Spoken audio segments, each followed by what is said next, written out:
Last year, for the first time since 2011, Northwestern and Nebraska did not play each other. It felt like a big gap in our lives. We didn't have the Northwestern Nebraska, who's the real NU, all that conversation. And we missed it dearly, but the Wildcats are back on the schedule in 2025. And we bring in Louie Vaccher, Wildcat Report. Joins us now, the Prairie Flower Casino Zone hotline. Louie, good to talk to you again. What's going on? Not much. And, I agree with you. It was weird not having Nebraska on the schedule last year. It's always an entertaining game. And, it's something I look forward to every year. And going back to Lincoln this year, it'll be cool. It's amazing. So, this is absolutely going to be a talking point again when these two teams meet. We're talking about one-score game, and then there was Nebraska's beatdown of Northwestern in 2021. But one-score game, 11-point win for Nebraska, one-score game, 21-point win for Nebraska, one-score game, and a one-score game. They're all close. Yeah. It's amazing to think about the history of these two teams playing each other. And I guess as you have watched Northwestern in the preseason and the ramp up, what does it sort of look like in comparison to some of the teams of the last decade plus? Well, I'll tell you, Northwestern is hoping they look a lot better than they did last year, because last year the offense was terrible. They scored 17.8 points per game, which was 128th in the country, and really had some problems. So this year they picked up a veteran grad transfer in Preston Stone from SMU, who was, he was a sensational quarterback a couple years ago in 2023 at SMU. Then he lost his job last year, and but the hope is that he can rejuvenate the passing game. And since Clayton Thorson left, if you remember him, Northwestern's all-time leading passer. Since he left, when they've had a veteran grad transfer quarterback, they've done well. In 2020, they picked up Peyton Ramsey, and he got him to the Big Ten championship game in 2020. And then in 2023, they had Ben Bryant, and they got to a bowl game and went 8-5 in David Braun's first year, and kind of surprised everybody after the firing of Fitz. So the hope is that Stone can resurrect the offense a little bit, and that's been the history. And when they don't have a veteran in there, they've been pretty bad, especially offensively, and they've gone 11-37 in those other 4 years. So I think with Preston Stone, and they really did a lot of work on the offensive line, picked up 4 new transfers, 3 of whom could start on the offensive line. So if they can get the offense going and the defense has another solid year, I think there's a little bit of reason for optimism this year in Evanston. No doubt. It looked like the offense sort of bottomed out last year, and they've taken strides to sort of address that. I do want to continue to talk about the offense a little bit later, but defense, would you characterize it as a situation last year where the defense just couldn't hold up for how bad the offense was? Because when you look at it historically, they allowed over 26 points a game last year defensively, which was 79th in the country, an uncharacteristically bad Northwestern defense statistically, or was that more due to the offense not being able to hold up their end of the bargain? Yeah, it was definitely part offense for sure. They really, not only were they not scoring, but they weren't putting together drives. There was no consistency. They had a problem sustaining any kind of drive, get a couple first downs, gives your defense a rest. They didn't really have any of that. So that was certainly a big part of that number. And really overall, I thought they were pretty solid defensively last year. They didn't get a lot of turnovers. They didn't make a lot of big plays. But they were your typical, Northwestern, when their defense is playing well, they're more of a bend but don't break, and they try to make you, snap the ball 10 times if you're going to score on them, and make you execute over a long drive. They're not going to give you the big play. And I thought they did that for the most part last year. But you're right. They got tired a lot at the end of games, and the offense didn't help them out, and things snowballed on them a little bit. But they were pretty solid, and they picked up a couple guys too through the portal. So I think defensively that's not really the issue. You know, I think it's all about the offense and how much they can improve this season. How would you say David Braun has settled in and going into his third year? Well, it's interesting. I think he's got a little bit to prove this year.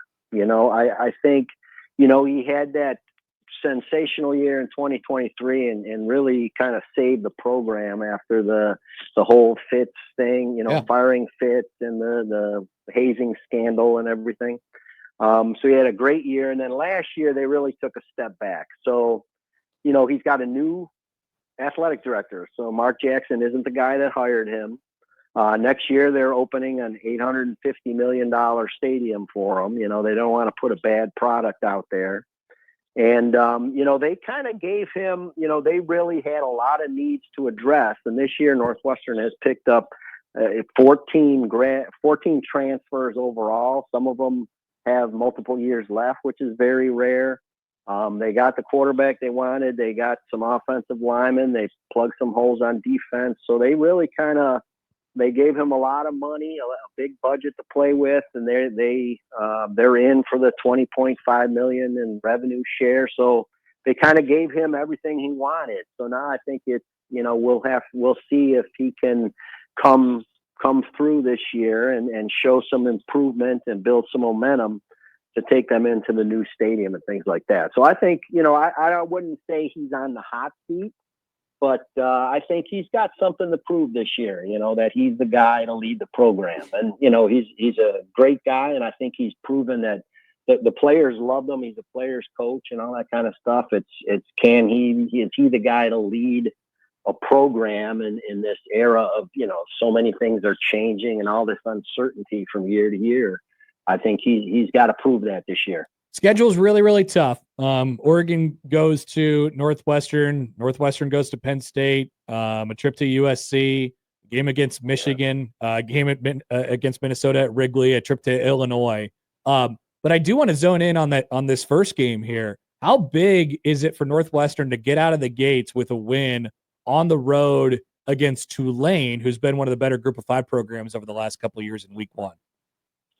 Yeah, you're right. I mean, that schedule, you just listed a bunch of them. That Big Ten schedule is a gauntlet this year, no question about it. And really, you know, they didn't do themselves any favors by scheduling this as the opener. I mean, you're in New Orleans on August 30th. It's an 11 a.m. kick. It's going to be hot out there, you know. And Tulane is a tough team. You know that. They're one of the Group of Five's best programs.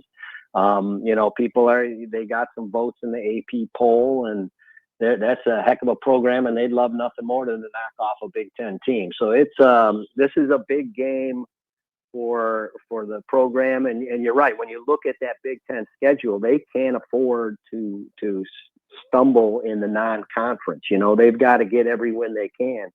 So this one is going to be big, and that's a tough game to open with. I'll tell you that. They're 6.5 point underdogs right now. So that's a heck of a test. And if they come through and they play well and they build some confidence, that's one of those things that, you know, could get the ball rolling the right way too. So that's a big game right out of the gate, and they better be ready. This is the last year of the temporary field, right? Correct. Yep. Some big games. I mean, Oregon, Northwestern and Oregon at the temporary field coming up on Saturday, September 13th. I wonder if there was any, you know, discussions about what to do with that game and where to put it and where it ultimately end up. Like, how were those conversations this year compared to last? Well, yeah, Oregon you're right. That's going to be a big ticket for sure. I think, you know, they would have liked maybe to get a bigger venue for that, but, you know, their partnership is with Wrigley Field and the Cubs. They've got the 2 Wrigley games in November, just like they did last year. They can't really play before that because of the baseball schedule. So that's kind of the way it's set up, is that they're going to play in the temporary stadium. So they got Oregon and UCLA coming in, and Purdue is a Big Ten game there as well as all their non-conference games. That's going to be in Evanston at Martin Stadium, the temporary facility. And then they're going to play their last 2, and it's Michigan and Illinois. Those are 2 tough games at Wrigley Field, where, by the way, they have yet to win. You know, they've got this partnership where they play these games every year, and they're cool. You're in the historic venue, and they have sort of a bowl game atmosphere a little bit, but it's kind of losing their luster. Northwestern needs to win one of these games. How's the new stadium coming along? Is everything on track? What are you hearing about that? Yeah, everything. I tell you, I drove past last week. They had media availability, so I was in Evanston, and I'm telling you, it is massive. I mean, I've seen all the pictures and I've looked at the video that they put out all the time, but it didn't really prepare me for how big it is. I mean, it is really tall, and it's not like too large, too wide, but it's a very tall venue. All the seats are kind of close, and they're trying to get that kind of, keep the sound in, that sort of thing. And it is huge compared to the footprint of the old stadium. It is really massive. So it's coming along. You see the entire structure is up, and they've got the stands. You see the big angled tiers all the way up and stuff like that. So it's coming together, and from what I understand, everything is on schedule for kickoff next season. Can't wait to see what it looks like. Louie Vaccher, WildcatReport.com. Louie, appreciate it as always. Good to chat, and we'll talk to you soon. Yeah, thanks for having me, Connor. That is Louie Vaccher, the Northwestern guy that we always turn to. The lone Wildcat honk. That is right. We need some more of those. That way, Louie doesn't have to go on every radio show coming in. What is that? October 20. That's right. Like the week of October 25th is going to be the worst week of Louie's year. That week he's going to need a person to be like a aide to a senator, where it's just like, okay, this is what you're doing. This is John Bishop. This is a radio show in Omaha. This is another radio show in Omaha. This is another radio show in Omaha. This is a fourth radio show in Omaha. And then this is a show in Lincoln. There's probably 2 more shows in Lincoln. There's a show in Kearney. There's like 4 podcasts. Here are all these people, and here's who you're talking to. I got your whole week scheduled for you. I can't wait to see the new stadium. That'll be cool, even though that's not at the front of mind, I suppose, this year. I can't believe they're having Oregon play there. That's awesome. It's just so weird. Here. It's gonna be big noon on Tiny Field. September 13th. It's on at 11 o'clock on Big Fox. It is the 11 o'clock game. Yeah. Wow. Yeah. Fun. I don't. What the hell else is going on? What's going on that weekend? How was there not another game? We'll be out there in 2027 at the new stadium. Yeah. So he mentioned it. The trend in new stadiums now is like the science, right? You got to get the wind right. You got to get the angle right. You got to do the luxury stuff right. So it's going to be pretty small, but it should look really, really cool. And they're doing it, and many others aren't doing new parts of their stadium. You know what I mean? I do know what you mean. We'll talk about stadium stuff more coming up in the 1 o'clock hour, because Kansas just got a nice little Brinks truck dumped on their doorstep, which was great for them. Mm-hmm. And yes, tomorrow on Summer School, we move on to the next game on Nebraska's schedule, a matchup with the USC Trojans on Saturday, November 1st. And to preview the Trojans, we'll talk with Triggered Scott Wolf inside USC tomorrow on the program. Tomorrow's the day. It's been circled on all of your calendars. It's Wolf time. We'll be back after this on 1620 The Zone. The Connor Happer Show. Follow us on Twitter @Happer Show for all the latest news and views. We may even say something interesting once in a while. Unlikely. Really, guys?